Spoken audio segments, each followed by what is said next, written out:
সর্বশেষ আমি যখন দেখা করি হসপিটালে ভর্তি হওয়ার 23শে নভেম্বরের পরে সম্ভবত 24-25 তারিখে আমি আমার স্ত্রী সহ যাই ওনার সাথে দেখা করতে।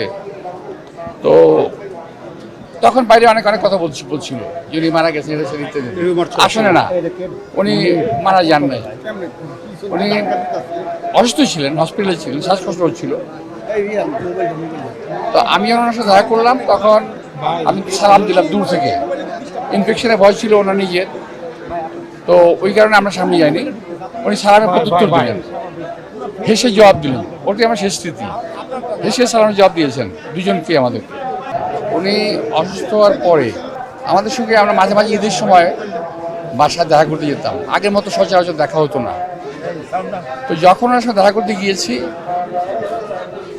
ওনার স্নেহমাখা কথাটা শুনেছি, ওনার মুখে ডাকটা শুনেছি।